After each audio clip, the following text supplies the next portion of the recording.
my sweet little thing. She my pride and joy. Here we go. Dallas Martz. Eric. Little baby. What is it? Curator. We got everyone helping me today. Well, Eric, thank you so much for joining back over here on our daily show. We got some breaking news. Joining us now is Eric with the NCBA. What is the news?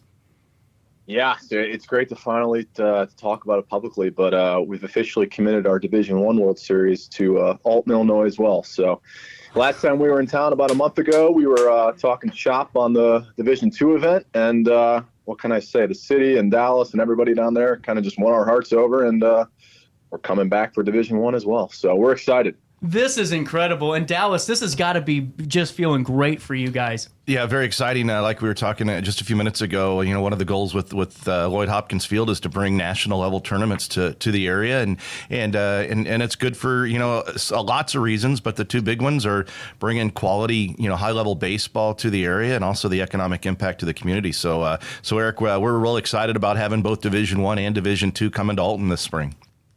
Yeah, and it's great, like I was just saying, to finally talk about it. You know, we've been working on this for quite a bit. Like we were saying, our Division II event got solidified. Before the Division I event, we actually came down specifically to look for Division I, just because the event's a little bit bigger, it's a little bit longer, it's got some more bells and whistles, and everything, you know, checked off and more. So we're really excited about having both events there. In the big picture, but especially Division I, we're really looking forward to it as well. Eric, talk to us a little bit about the differences between the Division I and Division II tournaments. You mentioned there's a few more bells and whistles to Division I. Tell us more about that. Yeah, so the bells and whistles are more on the operational side of the event. We do a broadcast. We stream everything live. We have a full-time radio guy, Ryan Norris, who's been doing this for over a decade with us. You know, live, you know, you tune in, it's a live stream. It's just like watching a normal baseball game on TV. We got all the graphics and everything, got music, commercials, everything. It's great. But as far as the actual gameplay itself, you know, the baseball's a little bit better, I will say, but these teams are just more established. They've been around longer. You know, club sports, for anybody who's unfamiliar with it, a lot of it is really just off the field, day-to-day stuff. You know, how organized are you? You know, how much on top of your stuff? It's a full-time job essentially to run these club teams. And these Division I teams, they've been around a lot longer. They're more established. They kind of get it, if that makes sense. And you know, they're kind of a fine-tuned, well-oiled machine at this point, if that makes sense.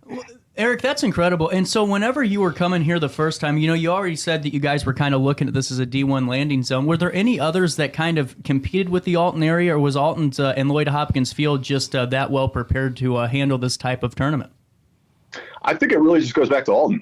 They were really that well prepared. All the amenities that we saw down in the site visit, from the downtown to the field to the hotel to really everything across the board that we look for, kind of just speaks to Alton, Illinois. It speaks to Lloyd Hopkins. It speaks to the resources, the staff, the people that we were working with. You know, really across the board, it kind of just spoke to everything that we need as a staff and as a tournament. You know, to really put on an event that these teams deserve, because these guys work so hard throughout the year. They're student-run organizations. You know, everything falls back on them at the end of the day, and we want to give them the first-class experience they deserve. Absolutely. And another question on this is just, you know, we keep talking about economic impact. Do we have a final number yet of what that's going to deliver? Well, there's estimations out there. You know, I think between the two tournaments, it's safe to say, you know, we should hit $1 million out of this in a couple of weeks. Yeah, you know, when you start adding up all the hotel rooms, you know, the hotel room stuff is easy to track, you know, because, you know, you can work directly, you know, with the hotel on those numbers. But, you know, these people, they're going to come here and eat. They're going to do some shopping. They're going to come downtown to some of the local establishments and spend money. So, you know, at the end of the day, there is a formula, and once we get those numbers, you know, we'll be able to know for sure. But I think it's safe to say, you know, over $1 million will be spent in the RiverBend area, you know, during these two tournaments. So it's just a great opportunity. For sure. And just kind of piggyback off what you were saying, Dallas, you know, the hotel room nights alone, I believe we'll do around 700, if not more, total room nights between the two events. The Division II events, I believe 5 days, so everybody will be in town for 6 days just because of the travel day and whatnot. And then the Division I events, 8 days. So technically they'll be around for 9 days throughout both. So that's what, you know, 15, 16 days total. We'll have 8 teams in the area. Room nights, you know, they'll be going out, as Dallas said, experiencing downtown, just kind of pumping money back into the city. That's incredible. And, you know, something else that's really remarkable. So Are these events going to piggyback off of each other? Are we going to have D1 and then a month later is it D2, then a month later D1? I wasn't picking that up early on. Yeah, they'll be pretty. Go ahead, Eric. You go ahead. No, yeah. It's basically just a 1 day break. Okay, cool. Yeah, Division 2 will start on the 19th, I believe, off the top of my head.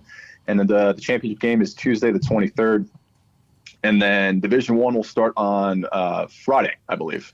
So maybe a couple days in between. But we'll be right back to each other, and we'll kind of just keep the momentum going. Perfect segue. Dallas, are you guys ready for this day break, and then you're right back to it?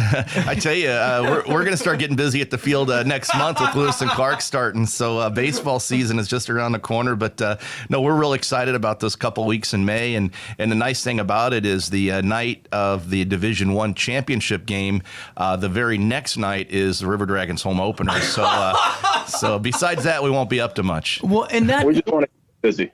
Yeah, exactly. Well, and that's got to feel good. I mean, you come here. I mean, the River Dragons, year 3 starting? Yep. And, you're having all this development in the baseball world, and not even just that, but the development of the community kind of around this team. That's got to feel really good to partner with NCBA and really kind of drive this forward. Yeah, it is a great feeling. I mean, when we started this, there was so many unknowns, and now here we are going into year 3 of the River Dragons, but we also have this basically a brand new playing surface out there that we're able to do a lot more than just the River Dragons. It's gonna, it's Lewis and Clark's home field now. It's been Marquette's home field for a long time, and we hope to make this the NCBA World Series, somewhat of a permanent fixture here, and that's the goal. And we're going to work really hard to do that, and kind of go from there. That's incredible. And Eric, you've talked before about some of the qualifications that you look at in certain organizations, certain jurisdictions, certain towns. Take us through just how you guys connected with Dallas and connected with Lloyd Hopkins Field. Was it just a perfect fit? It was really just a perfect fit. And going back to the very start of this process, I actually believe it was Dallas who reached out to us. And kind of just put this opportunity on our radar. And from there, we've kind of just taken it one step at a time. The field speaks for itself. We did the site visit back in December, shortly before the holidays. And, everything from the city to the field to the resources and the amenities, it really just checks every single box. And now, was the D1 World Series, have these always been located in more of the coastal towns, or have we had a lot of Midwest towns hosting this tournament? Because that's kind of new, too. Yeah, absolutely. Our Division 2 event has been out in Kansas recently. That is kind of central. Division 1, though, has really been East Coast. It's been in Georgia, South Carolina, North Carolina. It's really been on the East Coast. So we're really excited. One of the big things we always hear from our teams is, hey, come more central. Come out to us. We're sick of taking these flights. We want the East Coast teams to feel what we're feeling. So that's a really big icing on the cake. And the other one, obviously, is you guys being so close to St. Louis. You got a major airport right in your backyard. For those teams who do have to fly in, it's a really great asset to have that, 20, 25 minutes away, whatever it may be. This is just huge. And I'll let you and Dallas once again kind of overview the event, and I'll, do what I do best and say the floor is yours, Senators. Tell us fill us in on all the details, and I'm going to stay out of your two's way. You want to take the lead on this, Eric? Or? Sure. Yeah. It does feel weird to talk about this in public. We've been talking about it a lot on the phone and text messages, and now here we are, talking about it. But the Division 2 thing, the Division 2 tournament will kick things off. That runs May 19th through the 23rd, and then a couple-day break in between. And the Division 1 goes from May 26th right up to June 1st with the championship game. And we just can't be more excited about having that here at Lloyd Hopkins Field. And how many teams competing? 8 teams each event. And one thing I would love to throw out is really just give a shout out to these teams. Yep. No matter which 8 they are, a lot of people don't really, I guess they're not familiar with the club sports. All of these guys, they're doing it for the love of the game. They could have played ball at the next level somewhere else at a different school. Maybe it's a smaller school. Maybe it was a school they didn't want to go to. They chose a different school. Maybe it was because of academics or, whatever the reason may be. But now they get to continue playing at the college level. And everything they do falls back on their shoulders. The fundraising, travel, the, securing fields, the uniform purchasing, equipment purchasing, everything they do is back on their shoulders. With little to no funding from the school, no less, too. So these guys are really just doing it for the love of the game, and it shows when they play, especially when you get to this point at the World Series. It's going to be 8 best teams in the country. Our Division I level has 132 teams. Our Division II level has 122. So at this point, it's really going to be the best of the best, and it's going to be some great baseball. Well, Eric, I know when you guys were here in December, Sandy Sanderson, the NCBA president, was with you, of course, and he told an interesting story about the level of baseball players that are involved in club sports. And I thought his story was pretty interesting because he played club baseball when he was in college, and he said right up, he goes, I wasn't a Division I baseball player. I was probably a Division II or Division III level baseball player, but I wanted that education from Penn State. And so the club sports gave him the opportunity to go to Penn State, get his education there, but also play baseball. I mean, so it's just because this is club baseball, it's not just it's a lot more than just a beer league. These guys are good baseball players, and we're going to see a lot of talent come to Alton this May. Absolutely. And I think that's well said. A lot of these guys are going to different schools for their various reasons, whether they didn't want the commitment of playing at the school team, they wanted to choose certain schools for majors, academics, whatever it may be. But a lot of these guys, they are damn good baseball players. We really equate it sometimes to, we get the question, how do you equate it to NCAA? I would say Division II. But at the same time, we do have a lot of Division I caliber players. We've had guys who get drafted out of our league.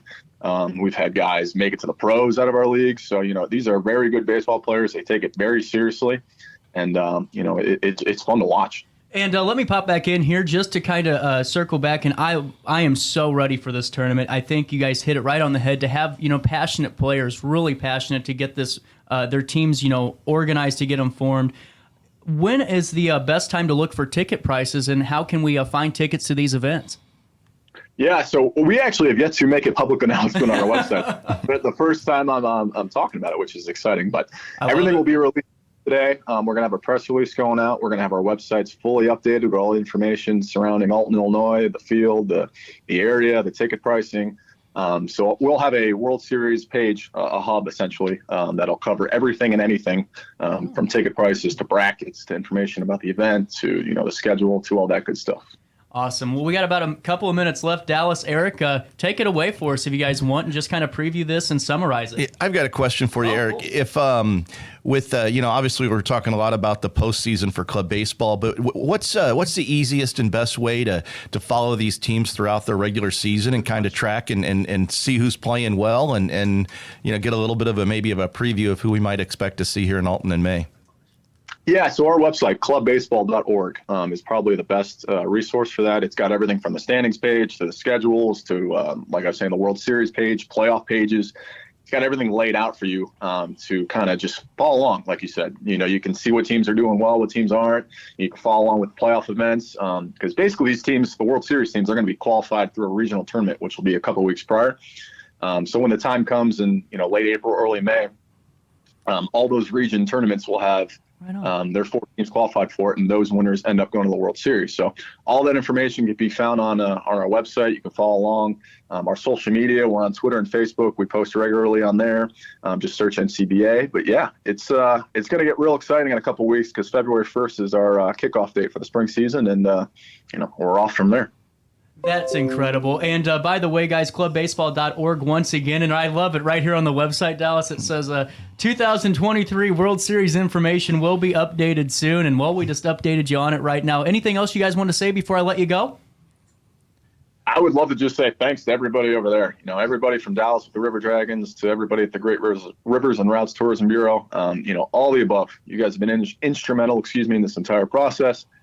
Everything from putting it on our radar to really giving us anything we need to, just being our right-hand man throughout this all and giving us this opportunity. So just wanted to say thanks. Well, the thanks actually, it goes both directions. Like I said earlier, we can't be more excited about having you guys here in Alton in May. And we just can't thank you enough for giving our community the opportunity to host such a great 2 events, not just one, but a really fun 2 weeks of baseball coming up.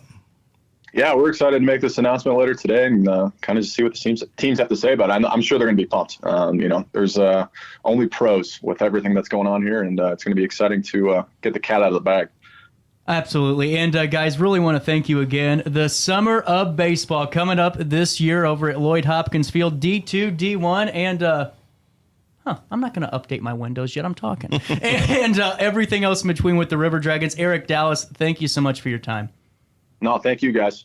Awesome. 9:51 right here, heart of the River Bend on this 19th day of January. Breaking the news that the D-1 World Series is coming to Lloyd Hopkins Field. We're coming back to wrap up our 9 o'clock right after this in downtown Alton.